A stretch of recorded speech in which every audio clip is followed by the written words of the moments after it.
Well, a beautiful Monday afternoon. Welcome to Hope Live. And we're so excited that you could join us today as we continue bringing to the fore many interesting discussions, building our faith, also responding to the needs in society. We just had to check what social media was doing over the weekend after our engagement last Friday with Mr. Oswell Mwemba, the prank victim. A lot of interesting outcomes really have come to the fore, and I wish Mwene was joining me here so that we can probably delve into that, but we'll leave that for another day. The thorny issue right now in the country is that of child defilement cases that are being reported nearly on a daily basis. Well, we should be able to delve into that on another episode of this program, probably Wednesday or Friday. Today we are discussing something different. I'll be letting you know just in a moment. My name is Bright Sinkozi, and I'm all by myself today. Mwene is not here, but he will definitely join us, and I'm sure he is following even as we are having this discussion today. Now, Hope Live is a program that cuts across barriers, really. Majority of the people are wondering how we are able to discuss cross-cutting issues in society, and this is why today we are taking this privilege to introduce, or rather explain, what Hope Live is all about. So, religious matters, motivational issues, current affairs, day-to-day activities, the community issues also are at the heart of this particular program, and that's the reason why it comes your way every day as you are having your lunch, and I want to believe that you are enjoying right now as we get interactive. The number to participate on the program is 0976 151517, and we'll be glad to hear from you. But the program is being broadcast live on our Facebook page, YouTube channel, as well as many other platforms, the Hope Channel Decoder, free to air, as well as Top Star. But you do well to follow us on TikTok. I don't even know why I get confused between Twitter. I was just recently corrected that Twitter is no longer Twitter, but it is X. I'm yet to explore that. I really don't know what that is all about. But let's get interactive. Today we are discussing breaking the charity event mindset. What are we talking about by charity event mindset? You and me know, especially those of us that are Adventists, but many other also organizations, religious groupings and all that, we are in the habit of waiting for an appointed time to come and do something for a particular community, for a particular setting, for a particular grouping. Take, for instance, a week ago, last Saturday was the 15th, if I'm not mistaken, of March, was the Global Youth Day. On this day, many youths across the globe were involved in charity activities. And what does that mean? It means there was a day set apart. And after that day is gone, we fold our hands, close our eyes, and we are blind to the activities of the community. And then wait for another GYD to come the year that follows, and one next. Wait for another, wait for another. Meaning our charity activities are tied to events. Even community services by our Adventist men's organization, AMO, the Dorcas Society, they largely come once in a while. But the question is, do the needy cases wait until then? Well, that's the question we are supposed to be answering today, and I am privileged in the studio to be joined by our, I don't know what to call her, whether she's a community service activist, but then this one is a founder of UCAM,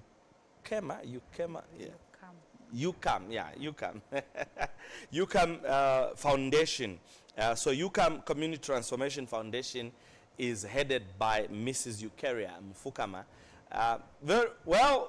Very established Dorcas worker, if you asked me, but also she thought going out in the community to meet people's daily needs, not only in the area we live, but far and beyond, would be something that is going to help. And that's the reason why we have her in studio today. Mrs. Mfukama, it's a privilege to have you on Hope Live today. Welcome to the program. Thank you so much, Mr. Bright. Yeah, how have you been? And how's been the weekend? I'm good, and the weekend was okay, though we were busy with the same You Come Foundation activities. You Come Foundation is busy. Yes, it is. Great. Before I take you into the discussion for today, which is breaking the charity event mindset, very important, I must mention, and I know you subscribe to that. But before we talk about that, as a mother and probably a woman, we have received a lot of reports on child defilement. Children, girl children, are being raped on a daily basis. They're being defiled. And what is painful is that some are at the hands of their biological fathers or close relatives like uncles, but also just the fact that society has just come with this almost at the same time, and we are wondering what is happening. Quickly, from a mother's perspective, these cases, what do you make of them? Okay. Thank you so much for the time, Mr. Bright. I think on those issues of defilement, I'm also affected as a mother because I'm a mother of 3, 1 girl and 2 girls. So I think the word I can have out there in the community is that as mothers, I think we don't need to get used to people such that we can just leave our girl children in the hands of people we don't know. Sometimes it might be people we know, because when we look at these cases and what we've heard, what we've seen, a lot of these cases come from relatives, biological parents, brothers, uncles, cousins, and the grandparents. They are the ones who are defiling the children. So we need to be very careful.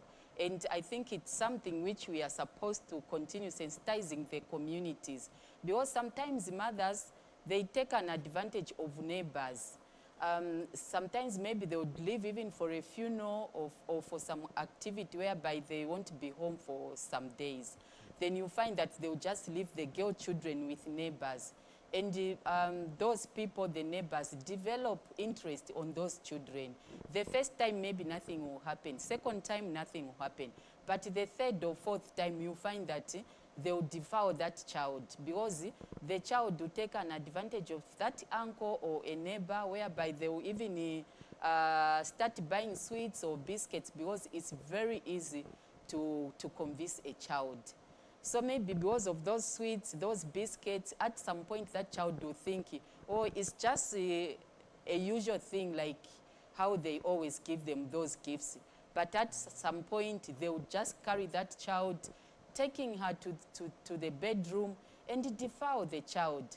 And we need to also educate our children, because you find that those people who devour children, they will even tell the children, threatening them to say, if you inform someone, if I hear about this issue, I'm going to kill you, or maybe I'm going to cut your legs. So the child will live in fear. Even when such things are happening, the child will be scared to inform even the mother or anyone near around her. So such things, when they are happening, we need to educate our children that it's very important to inform parents whatever happens. Because just last week I was discussing with someone where a child was defiled, and for 2 weeks a child was, that girl was walking, limping. So when that woman asked the mother, why is the child walking like this? Then the mother was unconcerned. She didn't even address the issue. So that's how now that neighbor had to call the child, because she had that relationship with that family. And she told her, can you come in the sitting room, we talk? So then she had to explain that whatever you are going to tell me, it's confidential. I won't tell anyone. Can you tell me, why are you walking like that? Then that's how now that child explained to say, my biological father does this to me. He lifts me from the sitting room, taking me to the bedroom, and he does this and that to me. So that's what he did. Then after checking that child, they found that the reason why the child was limping is like she started having sores.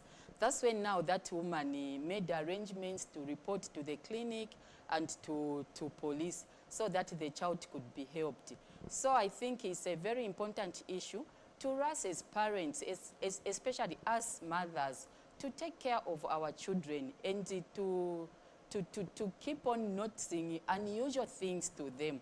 Because if a child is defiled, immediately we need to report to police and the clinic so that that child can be helped. You never know, whoever defiles that child, it could be a biological parent, it could be an uncle, but you find that that child is going to have a disease because you wouldn't know maybe that person is infected. So it's very important to rush to the clinic and to police so that that matter could be followed up before it's closed. Okay. Thank you. Very, very interesting.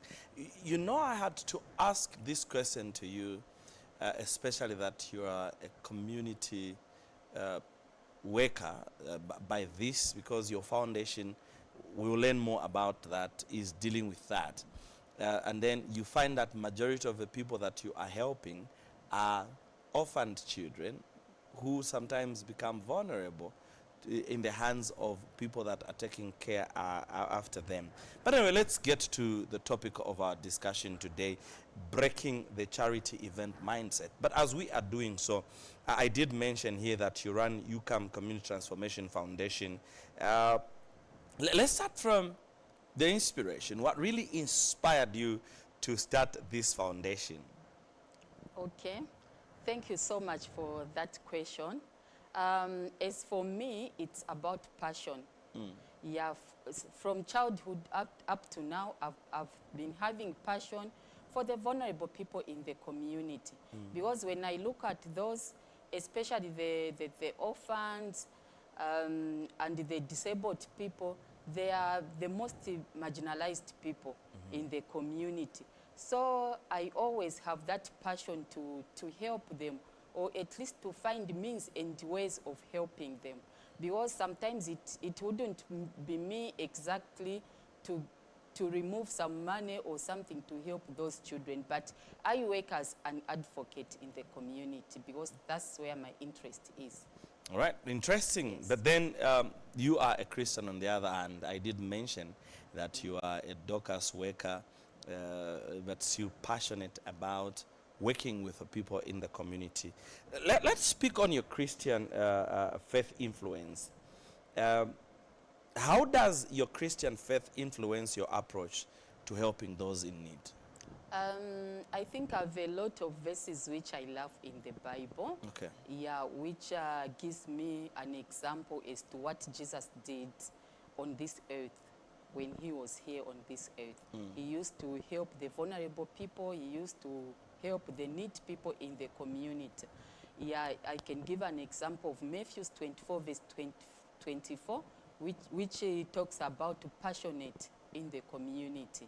It was about Jesus Christ when he was passionate to the people in the community. Then again, if we look at the verse of Galatians 5, verse 22 to 23, where it talks about the fruits of the Spirit is love, joy, peace, and a lot of things that follow.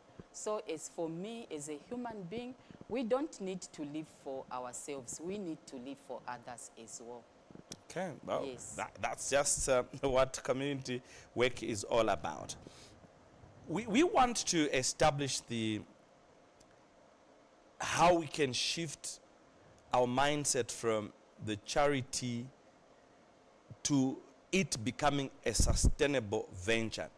Share with us, if it is possible, an example of how you, as an organization, UCAM Foundation, you have managed to shift from a charity event mindset to a more sustainable approach, because I hear this foundation really is one, according to you, that is reaching out to as many people as possible. And I doubt if you wait for an event for you to go and help. Okay. Thank you so much. So not really, we don't wait for an event to do an activity in the community, because if we follow the Bible, Dorcas in the Bible used to help a lot of people in the community. He could make clothes for those who didn't have clothes. If we talk about Jesus, he could feed people, those who were hungry. So when we follow that example, I don't think we need to wait for a lined up program for us to do activities. So as for us, you come community transformation. In fact, this time around, we are scaling up to You Come Disability Foundation, because we have seen that the disabled people are more or less privileged in the community, whereby they are marginalized. So when we go in the community to help, I think we need to seek guidance from the Lord, and we always need to be so prayerful as we help. So a long time ago, when we just started this, it just started small, whereby we could help people with food. For example, when it's Christmas time or New Year's time, instead of us enjoying food at home with our family, we used to cook a lot of food to take in the community, so that we could share it with the street kids and the disabled people, the blind in the streets. So every time I prepare food, I've been involving all the family members. I've been telling my children that you don't need to live for yourself, you need also to live for others. So it's also a big lesson to our children that even as they grow, they also need to have an impact in the community. But for sure, that was not sustainable enough, because if someone gets that food and eat today, for example, if it's at lunch, then what is that person going to eat for supper or tomorrow? So we started thinking of a lot of sustainable activities in the community. The other time we had gone to Linda compound, where we've been helping about 10 households, 5 child-headed households and 5 female-headed households. So among these 5 child-headed households, there was this home of 4 children who are double orphaned. We used to take to them food, clothes, we could buy mealie meal, sugar, and all home essentials for them to use. But it was at this point when we found that their house was almost collapsing due to heavy rains, and it was an old building which was left by parents in their small plot in the compound. So we were like, even though we bring food, even though we bring clothes to these children, I think they need a lasting impact, whereby they need shelter. So the other time when I went to visit these children, as I was taking a mattress and a bed for them to use, only to find that they were just seated on a house which completely collapsed. So we went back, and as a foundation, we thought, how can this be sustainable? Because these children need shelter. So we had to quickly involve well-wishers so that we could build for them a house. And by the grace of God, that house was complete last year, and they are able to live in that home, whereby even when they are looking for means to have food on the table, but at least they have shelter to sustain them. Right. Yes. That really speaks to the passion that you attach to all this work. But because we are talking about shifting the mindset, at the point of your starting, did you see UCAMU Community Transformation Foundation, which you are scaling up to disability kind of approach because of the need that has been identified in there? You cook meals today, and people have eaten today. How about tomorrow? how was the case in your starting up? Was it on a regular basis, or you also waited for a time appointed to come and do something again? Yeah, in fact, we could wait for the appointed time. Okay. Because every time we do that charity work in the community, we needed to establish ourselves once more, to look for well-wishers to help us with funds so that we could buy home essentials and all those things needed for those families. So you could find that between that time and the next time of our visitation, which could be like maybe 3 months in between, those people could continue suffering. Yeah, they could starve, they could have no things to use, groceries. So at some point, we started having serious meetings to look at sustainability. So no wonder this time we are scaling up to UCAM Disabilities Foundation, because when we go in the communities, we have just realized that a lot of differently abled people in the community are the most marginalized. Some families, they even hide those children in their homes. They wouldn't even want people to know that they are keeping those children, and those children exist. Some, they don't even take them back to school. And if you look at this time around, we have an opportunity of free education. But even then, even when someone is going to school because there is free education, I think they also need school requisites, which they are supposed to be helped with. And I think they need someone to counsel them and to encourage them to start from somewhere to go to school. So our main interest, even like the meeting we had yesterday, we specifically discussed about the disabled people in the community. The meeting you had as a foundation? Yes. Okay. We had a meeting as UCAM Foundation yesterday to look at issues pertaining disabled people in the community. Okay. So according to what we discussed, we thought we could start taking care of disabled children starting from the age of 7 years to 25 years. Our main interest is sustainability, whereby we can help them with education. If we find a child is not in school, we need to take them back to school. But I think this is a very serious resolution we have made, whereby we need to engage well-wishers so that we can have grants and we can have donors to come in to help us to do this.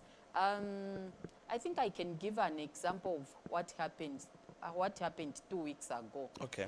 Yes, last month, one of our friends, he received a call. This person we just met, and he decided to partner with the UCAM Community Transformation Foundation, as we discussed that we want to scale up to disability. So this person came along and we started discussing. We helped other people, disabled people, but this case came 2 weeks ago, whereby a girl called this man to say, no, I've a disability and I've been to school. I went to a secondary school education in Copper Belt, but I think I've been going through a lot, because according to this girl, she says she's a double orphan. Then she's staying with a sister to the mother who happens to be an auntie, and this auntie is also a widow. So she's been going through a lot. Even when she needs some groceries or something, she needs to beg.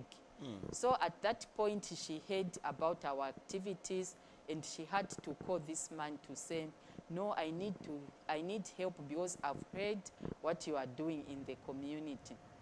So this man quickly called us as the UCAM Disability Foundation, and we met, we discussed. Then we went to the home of this lady where she stays. She happens to stay in the Chawama compound with the auntie. So we went there as a group. Then we discussed with her. She mentioned to say she has been accepted to a tertiary education in Ndola, whereby she's supposed to pay 13,500 for the whole year to finish her course because she wants to do secretariat. So after those discussions, then we put our heads together and we tried to look for well-wishers. By the grace of God, we managed to raise those funds. Then we prepared a check. We took that check, and that girl is ready to go into school. So when we talk of when we talk of engaging with others and getting others involved to do activities, we can also talk of CDF funds, whereby as government, the government is helping with CDF funds. So after we discussed with this lady, then she was very appreciative because of the partnership we've gotten into with this person. And we need a lot of partnership, like the way I'm talking of CDF is under government, and it's helping a lot of people to go back into school, whether primary school, secondary school, or tertiary education. So we just learned one thing from her, where she said that also CDF has come in to help her with the same school fees. So under CDF, they managed to pay for her the 13,500. So we thought, since now the government has also come in to help this girl, then ours will be to help her with the school requisites, because she said she needs beddings for school, she needs groceries, she needs a lot of things, and she needs comfort at a school where she's going because of her disability. So I think it's very important for us to partner with a lot of people. It could be government, it could be other NGOs and well-wishers, so that we can work together and achieve our goal in helping the disadvantaged people in the community. All right. Let's transition to something also very critical as we are addressing the issue of charity that is tied to events. What really brings about all this is the fact that we have the poor in our midst. For example, the Bible in Deuteronomy chapter 15, I beg your pardon, verse 11 tells us that there will always be poor people in the land. Therefore, I command you to be open-handed toward your fellow Israelites who are poor and needy in your land. They are quite a number. Jesus himself in Matthew 25, verse 31 to 46 says, taught that saving the poor and the needy is equivalent to saving him. You remember that component, I did this for you and you didn't come, what? But just the fact that Scripture has recognized that the poor will always be in our midst. Let's talk about empowering these communities. And as a foundation, as a transformation foundation, community transformation foundation, you come. How do you involve communities you serve in the decision-making process and empower them to take ownership of their development? I'm asking this because they'll always be in our midst. You talked about CDF. You as an organization accessing CDF to beef up on your activities is something enormous. But also, as an individual, yes, I'm poor. Do you now encourage us to wait and keep waiting until you come and give us, or what other activities do you do to ensure that people like the one you've just mentioned, who now is headed to school, are going to be empowered to stand on their own? Thank you so much for that question.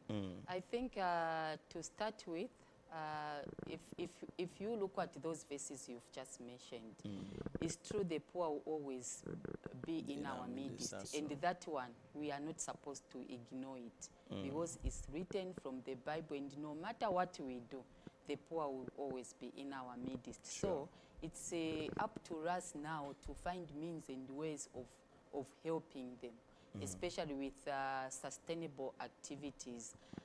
If you look at UCAM Disability Foundation, it's a newly formed foundation which was just registered last year in May. So this year, May, will be 1 year. Yeah, is registered foundation. So we have a lot of planned activities. One thing which we've just realized is to start training communities so that they can be sustainable in everything what they are doing.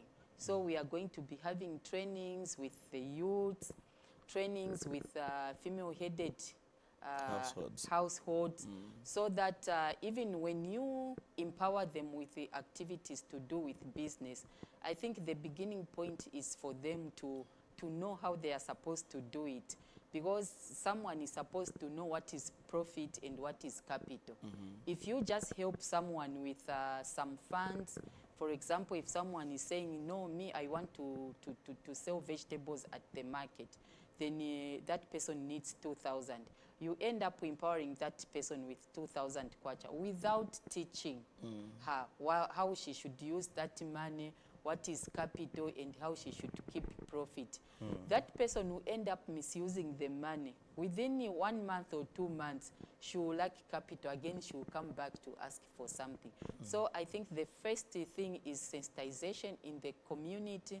Then after sensitizing the community, then we train the community on how they are supposed to use whatever little they have to sustain their projects in the community. The whole idea really was that we address what is the root cause of poverty. Yes, the Bible has outlined poor people will be in our midst. They will depend on other people to help and all that. But from your own perspective, what do you believe are the root causes of poverty and marginalization in the communities where we live in, where you serve? Okay. The root cause of poverty, I think there are so many in the community. Yeah, so I can give an example of death. Death is also a root cause of poverty, where maybe both parents die to HIV/AIDS or any other disease which may come along. Then they leave children who are still young, who are not able to excel in life. So that will also be a root cause of poverty, because if there is no one to help those children with education or how to go along with life, then those children will remain in poverty. Even as they grow, it will mean that even their family members, their children, and the children to their children, they will also be in poverty. It's so it will be a chain. And then we begin poverty, to say, yes. It's a generational case. Yes, and when you look at that, it's not only about death, which brings poverty in the community or in family. Yeah, sometimes you find that maybe someone has been sick for a long time, is a patient on palliative care, whereby maybe even just to eat, someone is supposed to come and give that person, feed that person with porridge, or maybe to take that person to take a bath. So when someone has been ill for a long time, you find that all the activities die. Even though that person before getting sick was a very active person in the community, it's only at that point when that person is very sick on palliative care, you find that he won't be able to excel or to do activities to sustain his or her life. So it also brings poverty to that family due to that. So there are a lot of things which brings poverty in the community or in the family. And we can also talk of laziness. Some people, they have a lot of opportunities, but they take things for granted. They are lazy to do things. Even when they have resources, they'll just spend, not until they are again in poverty. Bankrupts. So yes, yeah. So I think laziness also is a root cause of poverty. Well, even the Bible says a lazy person is not supposed to eat. But in the end, we will not run away from the fact that poor people will always be in our midst. And the fact that the Bible has said we need to find a way of helping them within our communities, it speaks volumes. We will address the issue of collaboration and partnership in a little while. But let's unbreak the barrier that is between charity and planned events. You did indicate that, of course, you waited at some point and all that. But then let's try and break the barrier of charity event mindset. I did give a preamble. I mentioned GYD, for example. When it comes, we are very excited. Then it goes, we wait until another one comes. What does it mean for you as an individual, but also as a foundation, an organization, you come to break the charity event mindset? What does that mean to you? What should we do, learning from your type of work? Okay. Thank you so much. I think as for me as an individual, I need to invite God to be the example in everything I do. Okay. Yes, because when we talk of community transformation, I think we need to be more like Jesus. What did Jesus do when he was on this earth? Right. So to break the mindset, I think it needs to start with me. To think, to rethink, to act, and to help others is my first priority before I think of myself. And due to that, it will help me to go out there in the community to help others. Because if you look at a lot of organizations, a lot of departments in church, they are into charity. And if you just look at individual members in church, a lot of people have interest in helping others, and of which they do. But I think we just need to scale up at this point. Because if we follow activities which are being done by departments or other institutions or NGOs, you will find that those they have a time frame, and they set priorities. And you find that maybe in a quarter you just have one activity. So if we talk of a year, when you are following that institution, you find that you just do maybe 4 or less activities the whole year. But whereby we have a lot of vulnerable people in the community. We have need cases, and we cannot wait for us to do it 4 times the whole year. How many days are in a year? And where people are suffering every day. Then why should we wait for a programmed activity for us to go out and help in the community? So as for YouCome Foundation, we have come to realization that I think we need to do this more often, or if possible in a daily basis, whereby we identify a case, we sit down to plan, we seek guidance from the Lord, and then we act upon that same activity. If I say we are capable of doing that, we have resources, then I might be lying. But I was actually going to raise that, because yes. There are a number of times that the heart is willing, but maybe the pocket is not even looking. Exactly. Willingness becomes something different, but the pocket is not even looking, it has no eyes. Obstacles that would hinder proactive approach to event, to charity, unlike the yes, okay, we want to stop waiting. Let's help on a daily basis, because we see that it's a serious needy case. The Bible has already informed us.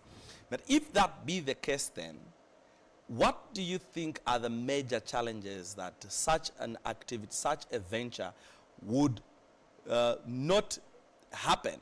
Because, anyway, let me say not because, but why do you think, or what can you mention from your organizational point of view? But also I'm bringing you, not that you're speaking for Dorcas, but you are a Dorcas leader. So I'll put you on the spot again so that we get to know what would hinder a grouping of people in church or outside the church to actively help the needy in the community, the disabled that need help every day and all that. What would be the obstacles that would hinder that work to happen nearly so often? I think I can say the main hindrance is about programming. Because like when you are dealing with such activities, they are programmed. And even at the end of the quarter, you need to report on what you have done. What you've done. So as a result, you just be working towards that. And I think that's a programmed way of doing things. So with an issue of helping, even when you don't have resources, I think I would give a best example that it starts with prayer. Okay. Then after prayer, it starts with preparation and thinking on how you can do it. Yeah, because at the moment, as in where we are, as you come Disability Foundation, yeah, just to be open enough, we don't have resources for us to be able to carry out such activities in the community. But we seek guidance from the Lord upon prayer. I will give an example of a scenario which happened last year. It was in December. I belong to this certain WhatsApp group. Okay. Yes, where some of my friends are colleagues from different departments. Okay. So we had gone for this activity in the community. Me, I used to go within Chilanga district community. This friend of mine was targeted to go to Kafue district. So as she was going in the community, she came across this family of 3 disabled children within the same family. Two girls are 8 years old. Then the boy is 22 years old. So these children cannot even walk. They cannot even do anything. The girls, at least they can manage to crawl, but they have never walked in their life. And this other boy, for 22 years, he has never walked in his life. And with this one, it's severe, such that he can't even manage to get a cup and drink water by himself. He needs to wait for a help from someone, the mother, a single mother, or a good Samaritan. Because this family stays in Lower Zambezi in Gota Gota. So you find that in that area, even farming, I think they have poor farming because of the type of land and their animals which eat their vegetables and what. So as a single mother, she needs to go out in a daily basis to look for food to bring on the table and feed these children. So you find that when she leaves those children, especially the 22-year-old who's severely disabled, wherever she will leave her, if it's in the kitchen, she will find that child exactly at the same point where the child was left. But it was at this point when this colleague of mine sent that short video clip on a WhatsApp group to say, you people, where I went, I found such a family. Then I took interest upon myself. I thought of you come. I said, as you come, community transformative, we could help out. But again, I had to kneel down to pray to God to say, God, here is a case which has been presented to me through WhatsApp group, but I've no means. I don't even know where to start from. Then God had to guide. That was in December last year. 2024. Yeah, 2023. That was December 2023. Okay. Then I organized my family. We had to plan for that journey. It was on a weekend. We went there.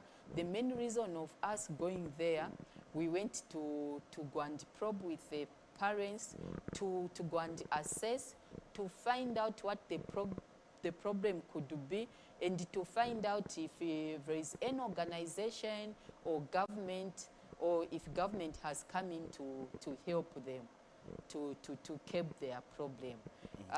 Then we managed to go there, but before we went there, I had to put it on my WhatsApp status to say there is this family we are going to visit. And if you heard me earlier on, I mentioned to say people have a heart to help. Okay. Yeah, as long as you organize yourselves as an organization and they see your activities and your plans and the genuineness in what you are doing, people are ready to help.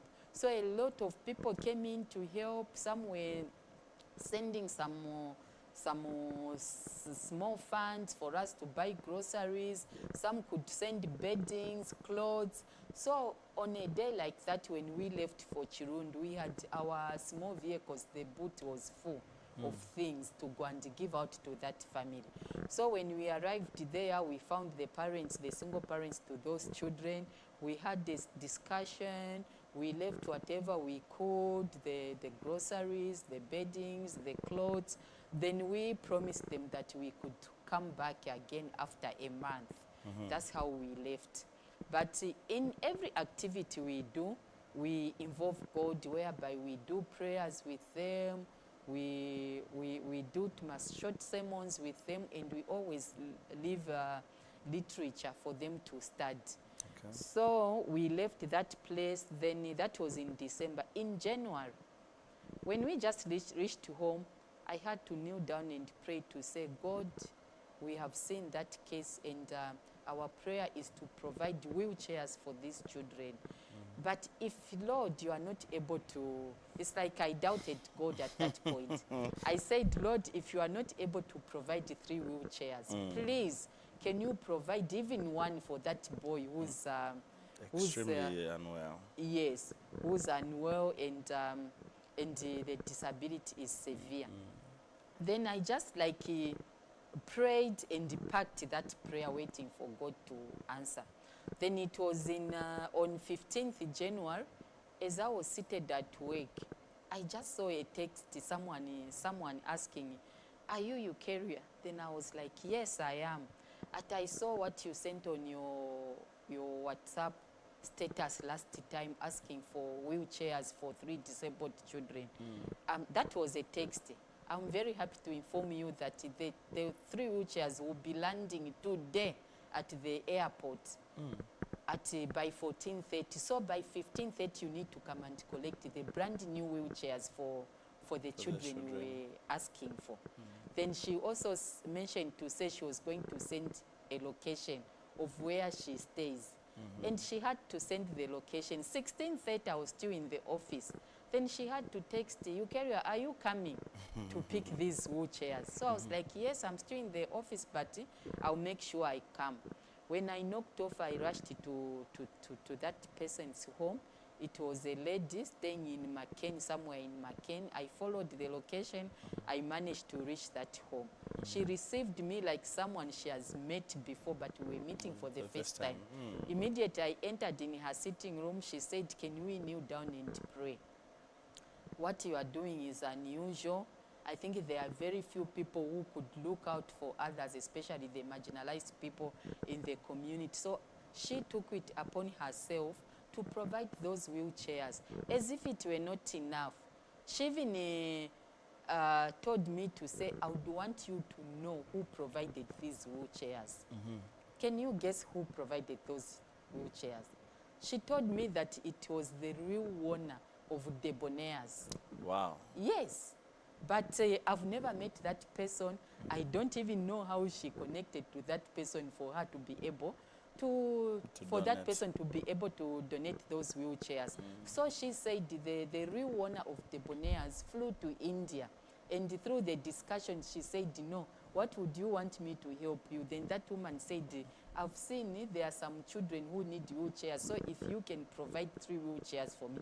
And that man had to provide the wheelchairs. So just from that, I could see the connection of God, yeah, and the power of the Lord, because I could not believe. And it was not just wheelchairs. Then she had to tell me that, can you face the direction of the door? Then I had to face that side, only to find 4 bags of mini meal, 15 liters cooking oil, good kgs of sugar, salt, and bags of clothes and shoes.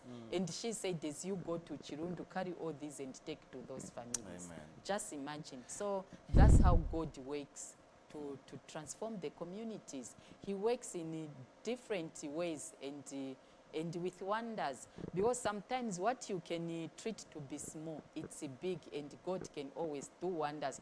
As long as your heart is with people in the community, God will always find means and ways of helping those people. So no wonder, as I say, as the UCAM Disability Foundation, we are just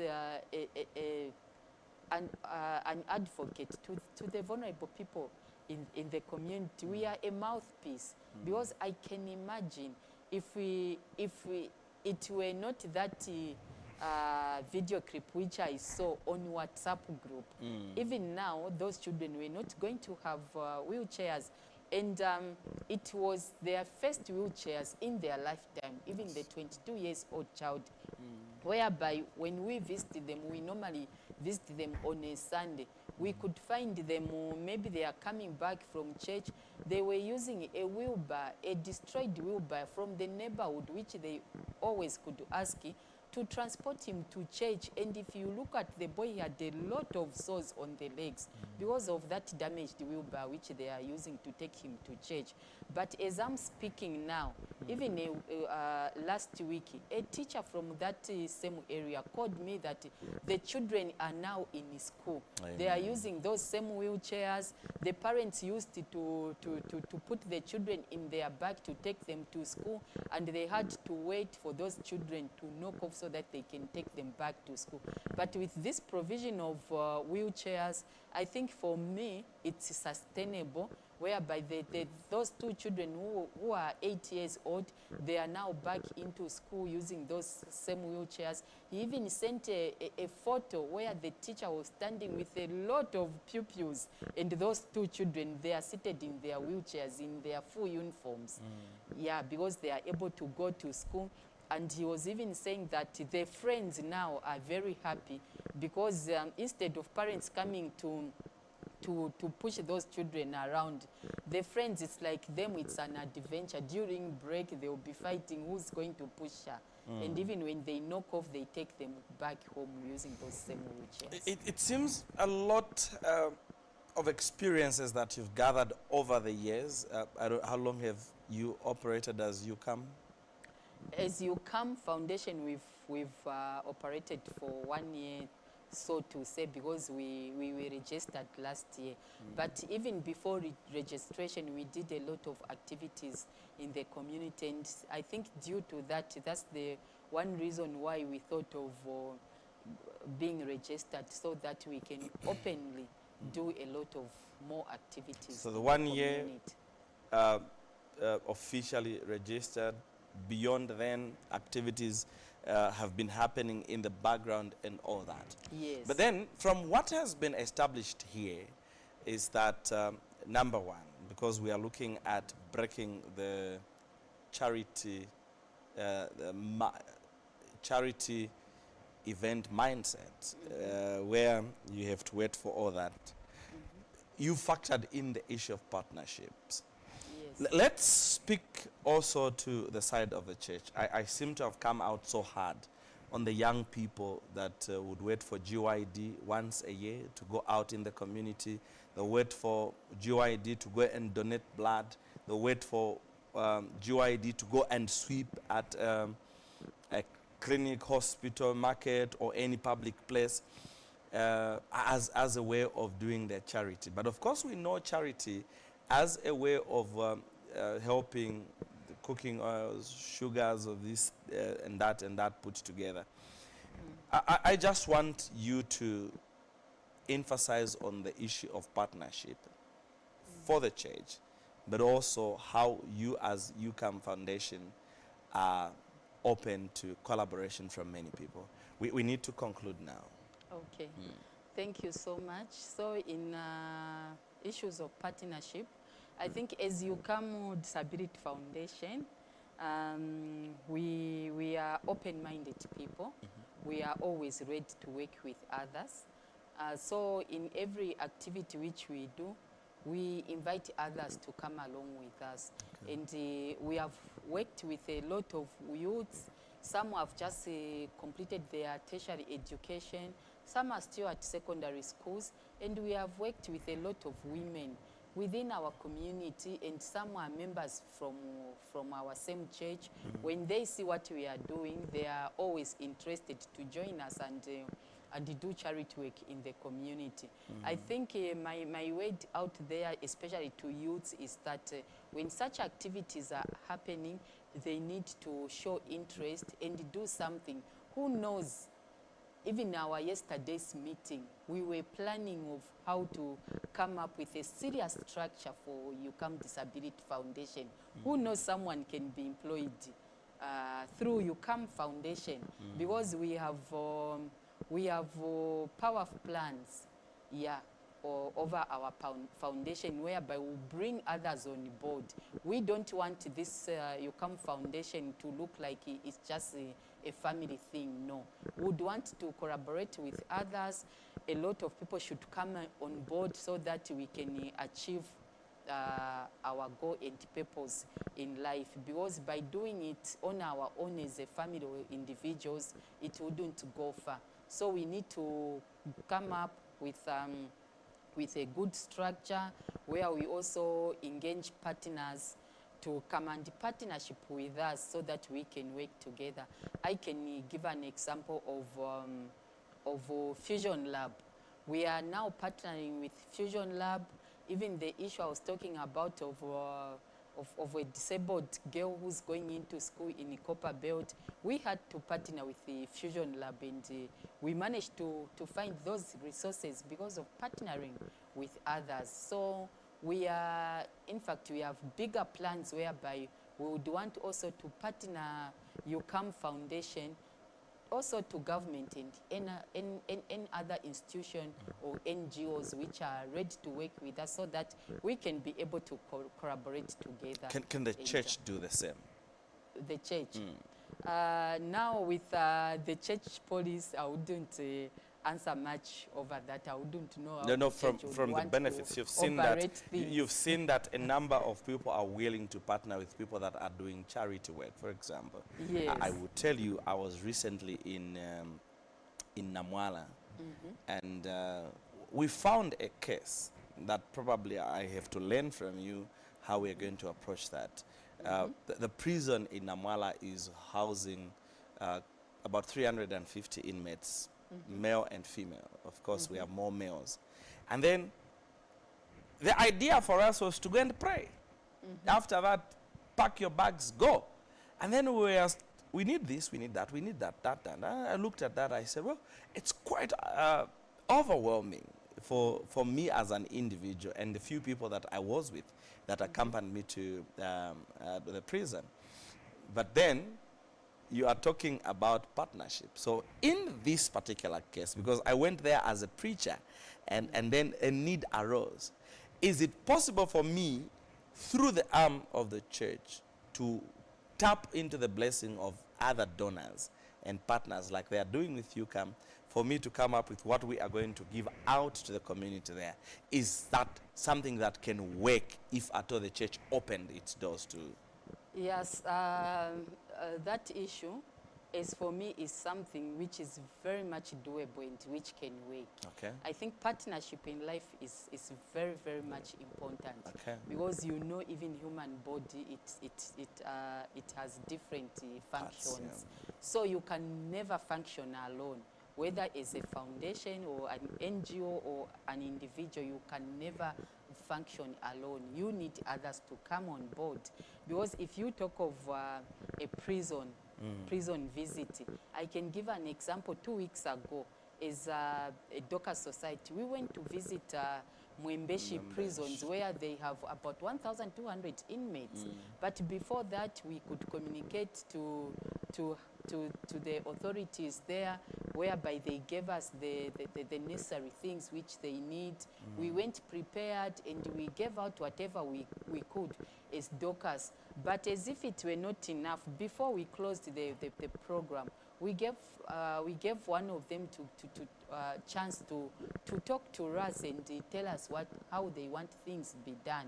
They also talked of sustainable activities, whereby they are talking of skills training centers, they are talking of education, they are saying they have classes from grade 1 to grade 12.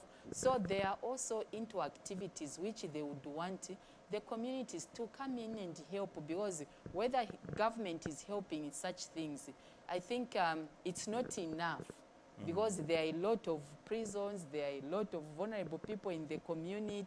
So I think we cannot just let government to do that. Even us, in our own small ways, we can do things to transform communities and have sustainability. Mrs. Mfukama, unfortunately we have to end here because time is not allowing us, but I know that a lot can be shared. But we appreciate the works that UCAM, you said Disability Foundation, yes, foundation. So we should switch to that. Yes, we just need to get the other used. one is dying. Yes. All right, thank you so much, and we appreciate the work that UCAM Disability Foundation is doing in society and helping the lives of the people.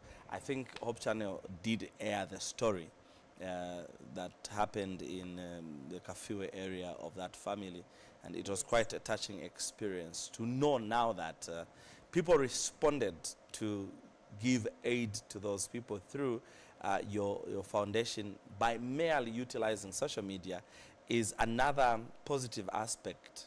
The use of social media effectively and prudently is able to link you to many people and all that. But thank you so much for coming through the program today. We wish you all the very best as you keep doing that, and we hope that through this, many people will come and partner with you. Who knows? Sinkos might just be a partner that is going to help that. I was discussing with Mrs. Eukaria Mfukama, the founder of UCAM Disability Foundation, and today we were trying to break barriers for the charity that is tied to events. So charity event mindset. We want to do charity, but we wait for the time that is planned for by a bigger organization. How about we started this on a daily basis? Well, we end here for today. The program is back on Wednesday at the same time as we continue looking at other issues. We did promise, and we are still re-promising, that on Wednesday we'll try and delve in detail into the issues of child defilement. The cases are alarming. What can we do to ensure that this problem is brought to a halt? Until then, from all of us, it's God bless. Keep watching.